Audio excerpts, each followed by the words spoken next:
लोकमाता अहिल्याबाई होलकर की 320वीं जयंती पर संगोष्ठी, भाजपा महिला मोर्चा का भव्य आयोजन।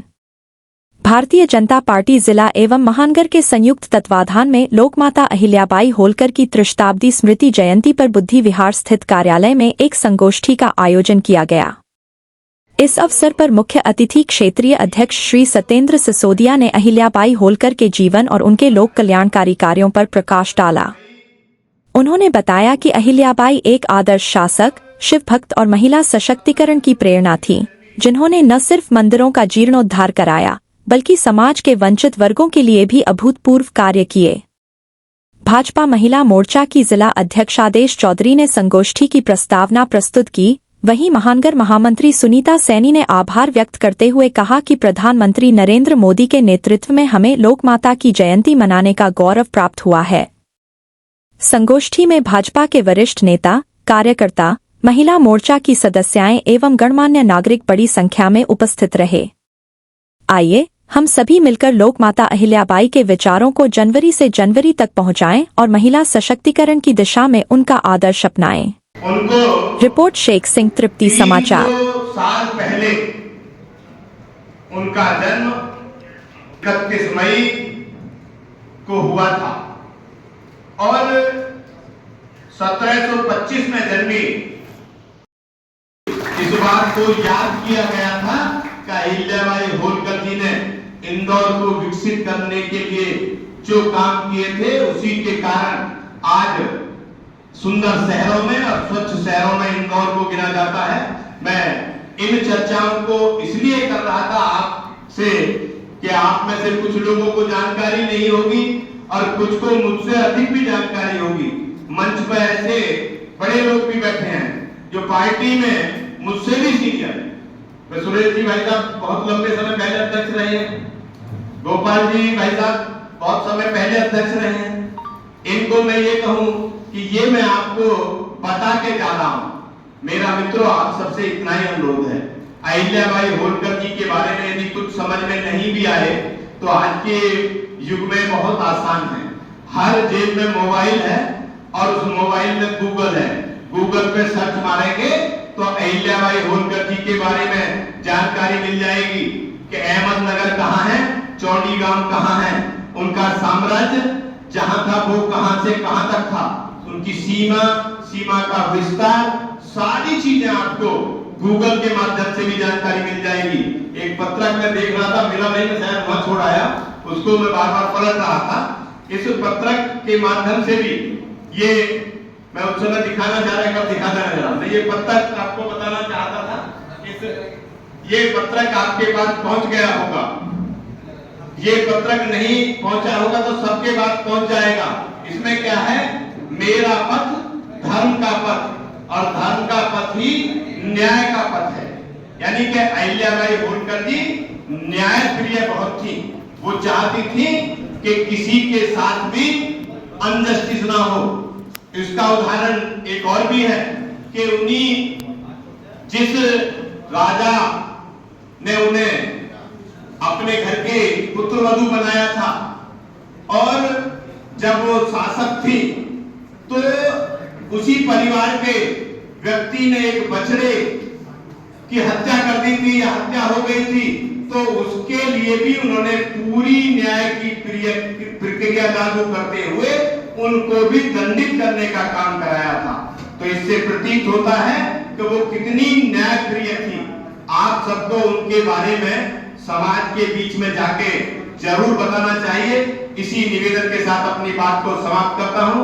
आदरणीय अध्यक्ष जी का और समूचे मंच का और आप सबका आभार व्यक्त करता हूं कि आप आज की इस बैठक में सब लोग पधारे और आप ये विश्वास करता हूं आपके माध्यम से अहिल्याबाई होलकर जी के व्यक्तित्व के बारे में जो समाज को जानकारी दी जाएगी तो समाज में एक और सुचिता आएगी, एक और जागरूकता आएगी और अहिल्याबाई होलकर जी, जिनको मैं देवी का रूप मानता हूं, उनके बारे में अच्छी चर्चा जिनको जानकारी नहीं है वो भी करेंगे। इतना निवेदन करते हुए अपनी वाणी को विराम देता हूं। बहुत बहुत धन्यवाद। दिवस के रूप में कार्यक्रम बना रही है कुछ लोगों के मन में प्रश्न होते हैं। कहते हैं कि भारतीय जनता पार्टी पहले अहिल्याबाई होलकर जी के जन्म दिवस को नहीं मनाती थी, अब रातों रात क्या हुआ है? मित्रों, या तो 100 वर्ष का कार्यक्रम हो, 200 वर्ष का कार्यक्रम हो या 300 वर्ष का कार्यक्रम हो, तो जब 100 वर्ष का कार्यक्रम होना था तब हम अस्तित्व में नहीं थे, भारतीय जनता पार्टी अस्तित्व में नहीं थी। और जब 200 वर्ष का कार्यक्रम होना था तब भी भारतीय जनता पार्टी अस्तित्व में नहीं थी। आज उनके जन्म दिवस को 300 वर्ष पूर्ण हुए हैं और भारतीय जनता पार्टी अस्तित्व में है। इस कारण से हम उनका 3 शताब्दी स्मृति अभियान चला के इस देश के आम जनमानस को, ऐसी नौजवान युवाओं को, ऐसी बहनों को जिनको अहिल्याबाई होलकर जी के बारे में जानकारी नहीं है, उनको अवगत कराने का काम, उनको सिखाने का काम भारतीय जनता पार्टी कर रही है। अहिल्याबाई होलकर जी के बारे में अभी अभी बहन जी ने बताया किस तरह से उन्होंने समाज के लिए, देश के लिए, धर्म के लिए काम किया। अहिल्याबाई होलकर जी एक छोटे से गांव में, ऐसा गांव जिसकी कोई पहचान उस समय नहीं थी, अहमदनगर में एक चौनी गांव, एक छोटा सा गांव था। एक सामान्य परिवार में, किसान परिवार में उनका जन्म हुआ और जब जन्म हुआ तो किसी को मालूम नहीं था कि जिस बेटी ने जन्म लिया है वो इतनी प्रतिभावान होंगी, इतना देश में उनका नाम होगा, इस समाज के लिए, इस संस्कृति और सनातन के लिए उनका इतना बड़ा योगदान होगा। जब उनका जन्म हुआ तो उनके माता श्रीमती सुशीला देवी जी और पिता मानकोजीत सिंधे, उन्हें भी आभास नहीं था कि हमारे घर में एक विलक्षण प्रतिभा ने जन्म लिया। जैसे जैसे उनका लालन पालन हुआ, बड़ी होने लगी तो उनकी प्रतिभा झलकने लगी और उस प्रतिभा के कारण ही उनके परिवार में, उनके गांव में एक छोटी सी बच्ची को पहचान मिलने लगी। वो पहचान केवल उस गांव तक सीमित नहीं रही, उसकी ख्याति आसपास तक जाने लगी कि सिंधे जी के घर में जो बेटी है वो विलक्षण प्रतिभा की धनी है। उसी के कारण जब उनकी ख्याति बढ़ती है और उनके बारे में जानकारी आगे बढ़ती जाती है तो वहां जो शासन था, उस शासन में वहां के जो शासक थे उनका किसी ने ध्यान इंगित कराया कि हमारे इस राज्य में सिंधे जी के घर एक बेटी है जो सामाजिक कार्यों में, धार्मिक कार्यों में बहुत रुचि लेती है। तो आप समझिए किसी राज्य के शासक को जब ये जानकारी मिलती है कि मेरे राज्य में कोई विलक्षण प्रतिभा है, तो आप देखते हैं कि आज भी हम भारतीय जनता पार्टी के प्रतिनिधि हों, भारतीय जनता पार्टी के नेता हों, आपने देखा होगा अभी अभी बच्चों के रिजल्ट आए हैं और जब रिजल्ट आते हैं तो कुछ बच्चों ने जिला टॉप किया होगा, किसी ने स्कूल टॉप किया होगा, किसी ने कमिश्नरी टॉप की होगी, तो उनकी जानकारी सोशल मीडिया के माध्यम से हम सबको मिलती है। उनका सम्मान करने के लिए भारतीय जनता पार्टी का कार्यकर्ता भी, प्रतिनिधि भी, नेता भी, सब लोग समाज के बीच में जाते हैं कि वो प्रतिभाएं समाज को ये भी एहसास हो कि आज इस समाज के हम सबको समाज के बीच में जाकर छोटी छोटी संगोष्ठियों के माध्यम से, जो पार्टी ने अभियान दिए उनके माध्यम से समाज को, लोगों को ये बताना कि अहिल्याबाई होलकर जी किस वर्ग से आती थी। अहिल्याबाई होलकर जी का जो वर्ग है धनगर समाज, बहुत छोटी संख्या में है, और धनगर समाज से, पिछड़ा वर्ग से आने के बावजूद भी, एक राजघराने में उनका विवाह होने के बावजूद भी उन्होंने अपने आप में बिल्कुल बदलाव नहीं आने दिया, अपने आप को और सरल बनाने का काम किया और समाज के प्रति अपनी जिम्मेदारी निर्वहन करने का काम किया। अहिल्याबाई राजमाता के रूप में जानी गई, उनको आप सब भली भांति जानते हैं। उनका दूसरा नाम पुण्य श्लोका भी रखा गया, क्योंकि उनके काम ऐसे थे, कर्म के आधार पर वहां की प्रजा उनको देवी का रूप मानती थी। हम सबको उस देवी के बारे में, समाज के प्रबुद्ध जनों को, समाज के नौजवानों को, समाज के ऐसे पिछड़े लोगों को जो जिनको उनकी जानकारी नहीं है, उनको अवगत कराना, उनके कृत्यों के बारे में अवगत कराना, उन्हें बताना कि धर्म और संस्कृति के लिए यदि ऐसे लोग काम नहीं करते तो आज हम सब के सामने कितना बड़ा संकट होता। हम सब सौभाग्यशाली हैं कि इसी दिशा में बढ़ते हुए देश के यशस्वी प्रधानमंत्री माननीय नरेंद्र मोदी जी, जिन्होंने 500 वर्षों से अधिक लंबे अंतराल के बाद में जो हमारी कई पीढ़ियां अयोध्या में मर्यादा पुरुषोत्तम भगवान राम के मंदिर बनाने के लिए संघर्ष करती रही थी, आज हम सब अपने आप को सौभाग्यशाली मानते हैं कि हमने अपनी आंखों से अयोध्या में मर्यादा पुरुषोत्तम भगवान श्री राम का मंदिर बनते हुए देखा है। उसको बनाने का श्रेय जाता है तो देश के सबसे प्रधानमंत्री माननीय नरेंद्र मोदी जी को जाता है, उसका श्रेय जाता है तो भारतीय जनता पार्टी की सरकार को जाता है। आप सुनिए, ऐसे लोग हैं जो राम के अस्तित्व पर उंगलियां उठाते थे, आज उन सबको जवाब देने का समय है, और जवाब देने के लिए एक ही तरीका है कि देवी अहिल्याबाई होलकर जी के कार्यक्रमों को भव्य करना है, सबके सम्मुख ले जाके उनके बारे में बताना है कि उनकी प्राथमिकता क्या थी। उनकी प्राथमिकता जैसे कांग्रेस, सपा, बसपा के परिवारवादी नीतियां हैं, ये नहीं थी। उनकी सर्वोच्च प्राथमिकता थी समाज का पिछड़ा हुआ व्यक्ति, उसका उत्थान कैसे हो, उसके जीवन यापन का में सुधार कैसे हो, उसका साथ ही साथ ये भी बताना है कि अहिल्याबाई होलकर जी जो शिव भक्तनी थी, उन्होंने देश के में जहां जहां शिव मंदिर थे उन सबके जीर्णोद्धार के लिए काम किया।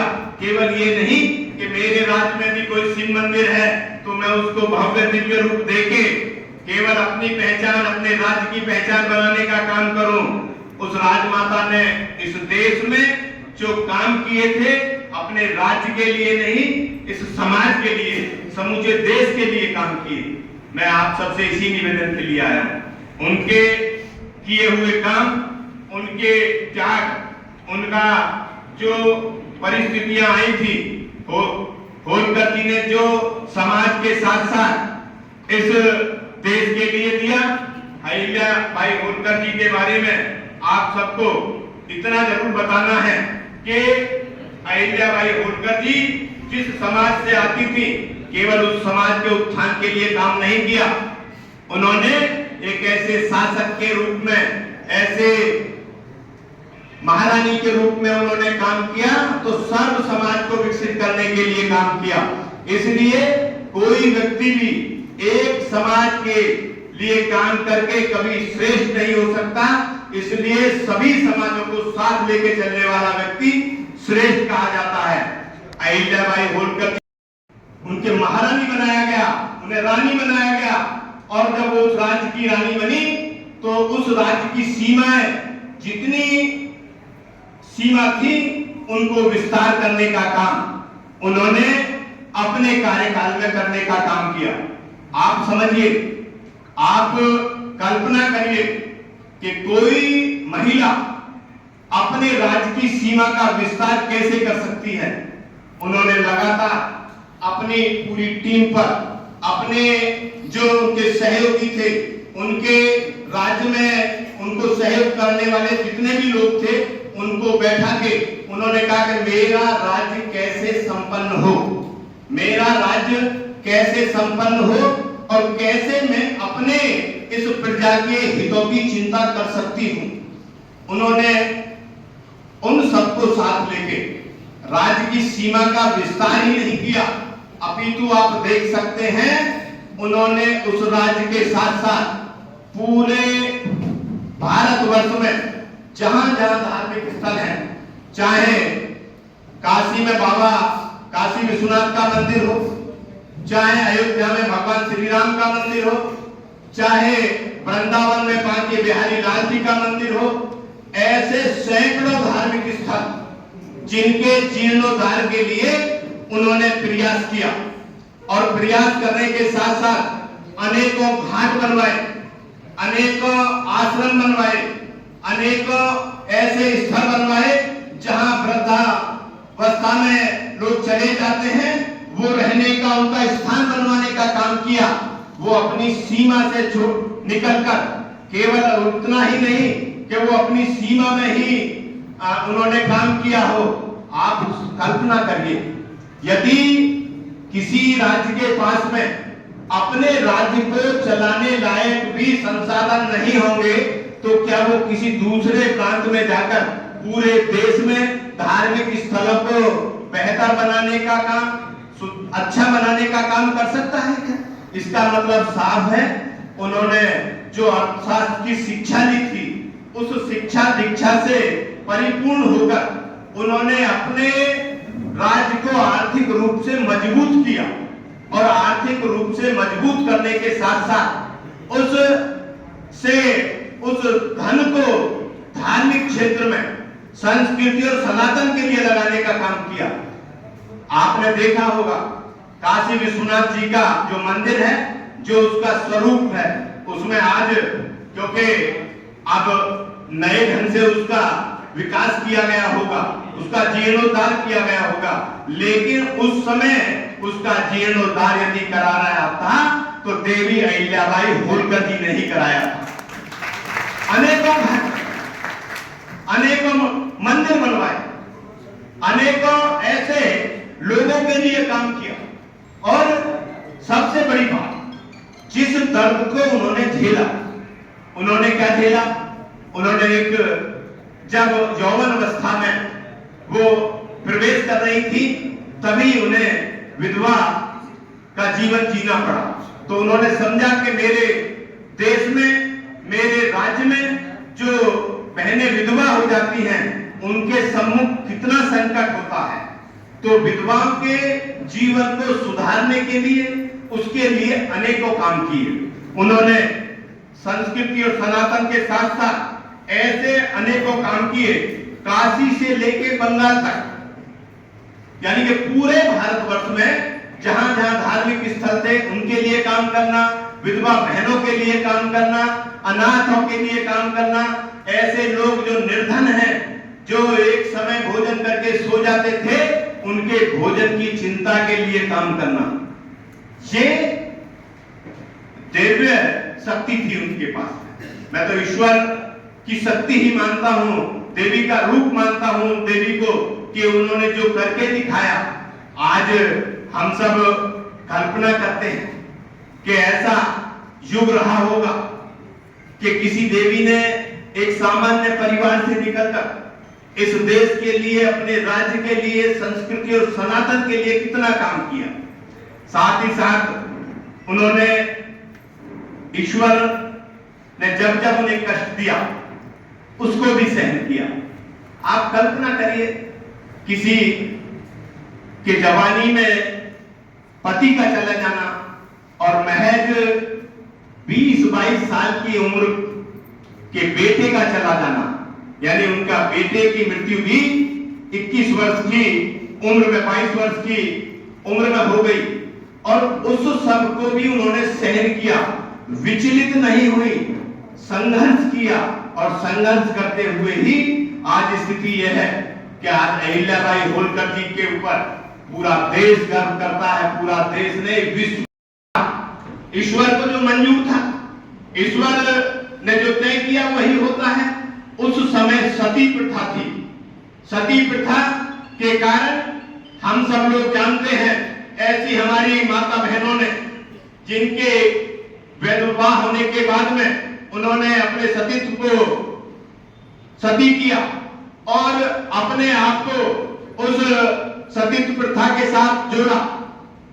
उन्होंने भी अपने उसी दिशा में बढ़ते हुए उन्होंने कहा, जब मेरा जीवन साथी ही नहीं मेरा जीवन साथी नहीं है तो मैं भी सती होना चाहती हूं। तो उनके पति जब चले गए तो उनके बारे में उनके ससुर ने निर्णय लिया, कहा कि मैं वृद्ध होने वाला हूं, आपको मेरी चिंता क्यों नहीं है, आपको इन बच्चों की चिंता क्यों नहीं है, आपका पुत्र है, आपकी पुत्री है, इनका चिंतन इनका करना चाहिए। आदरणीय मेयर साहब आए, उनका स्वागत। मित्रों, आप समझिए, किसी महिला के सम्मुख यदि उसका पति नहीं रहे, उससे बड़ा कष्ट कुछ भी नहीं होता। उस ऐसे कष्ट को सहना और उस कष्ट को सहने के बाद में जो प्रथा चली आ रही थी, सती प्रथा, उसके बारे में उन्होंने जब निर्णय लिया तो उनके पति ने आगे बढ़ के, उनके ससुर ने आगे बढ़ के उन्हें कहा कि पति के जाने के बाद यदि आप भी अपने आप को सती कर लेंगी तो इस राज्य का क्या होगा, मेरा क्या होगा, मेरे जो वंश है इसका क्या होगा। इसकी दुहाई देकर उन्हें इस सती प्रथा से सामान्य परिवार की बेटी के सम्मुख रखते हैं, तो आप समझिए कि वो परिवार कितना सौभाग्यशाली अपने आप को मानता होगा। मित्रों, अहिल्याबाई होलकर जी का के विवाह का प्रस्ताव जब उनके पिता के सम्मुख आया तो उन्होंने सहर्ष उसको स्वीकार किया और अहिल्याबाई होलकर जी का विवाह मल्लाराम जी, जो मल्लाराम जी के बेटे